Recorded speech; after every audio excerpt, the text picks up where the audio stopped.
അത്യാവശ്യം ട്രെൻഡിങ് ആയിക്കൊണ്ടിരിക്കുന്ന ടബ്ബീസാണിത്. നമ്മുടെ മണ്ണൂത്തിലുള്ള ഹോട്ടോവൻ ബേക്കറിയിൽ നല്ല ടബ്ബീസിൻ്റെ വീഡിയോസൊക്കെ കണ്ടു.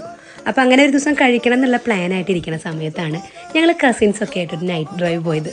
അപ്പോഴാണ് ഒരു കാര്യം ഓർത്തത്, ഒരു അനിയത്തിക്ക് ശമ്പളം കിട്ടിയിട്ട് ഇതുവരെ ചിലവ് ചെയ്തിട്ടില്ല. അങ്ങനെ ആയതുകൊണ്ട് എന്തായാലും ടബ്ബീസ് തന്നെ ഓർഡർ ചെയ്യിപ്പിക്കാമെന്ന് വിചാരിച്ചു. അപ്പം നമ്മൾ നോക്കിയപ്പോൾ 6 തരം ടബ്ബീസ് ഉണ്ട്. അത് ഓരോ ബോക്സായി മേടിക്കുമ്പോൾ എന്തായാലും കുറച്ച് പൈസ അധികമാവും. അപ്പോൾ അതുകൊണ്ട് ഞങ്ങളത് മിക്സഡ് ആയിട്ട് മേടിച്ചു. നട്ട്സായിട്ടും ടെൻഡർ കോക്കനട്ട് ആയിട്ടും ഒക്കെ. ഞാൻ തന്നെ ആദ്യം ടേസ്റ്റ് ചെയ്ത് നോക്കി. ഇതിൻ്റെ പ്രത്യേകത എന്താണെന്ന് വെച്ചിട്ടുണ്ടെങ്കിൽ നട്ട്സ് ലവേഴ്സിനും ചോക്ലേറ്റ് ലവേഴ്സിനും അതേമാതിരി കേക്ക് ലവേഴ്സിനും എല്ലാവർക്കും അത് ഇഷ്ടപ്പെടും. കാരണം അത്ര ടേസ്റ്റിയാണ്. ഇത് വന്നപ്പോൾ തന്നെ ഞങ്ങൾ നല്ല വീഡിയോ ഒക്കെ എടുക്കണമെന്ന് പ്ലാൻ ചെയ്തു. പക്ഷേ വന്ന ആ കഴിച്ച ടേസ്റ്റിൽ വീഡിയോ എടുക്കാൻ തന്നെ സമയം കിട്ടിയില്ല. പെട്ടുപിടുന്നതിന് എല്ലാവരും അത് അവസാനിപ്പിച്ചു. പെട്ടെന്ന് ബോക്സ് കാലിയായത് അറിഞ്ഞില്ല. എല്ലാവർക്കും ഭയങ്കര ഇഷ്ടമായി. കാരണം ചിലർക്ക് ഐസ്ക്രീം ഇഷ്ടമുണ്ടാവും, ചിലർക്ക് ചോക്ലേറ്റ് ഇഷ്ടമുണ്ടാവും, ചിലർക്ക് കേക്ക് ഇഷ്ടമുണ്ടാവും. പക്ഷെ ഇത് മിക്സഡാണ്. അത് കഴിച്ച് കഴിഞ്ഞപ്പോൾ പിന്നെ എന്തായാലും കുറച്ച് എരിവുള്ളത് എന്തെങ്കിലും ആയിക്കോട്ടെ എന്ന് വിചാരിച്ചാൽ അവിടുന്ന് ചിക്കൻ്റെ ഐറ്റം കൂടി കഴിച്ചു.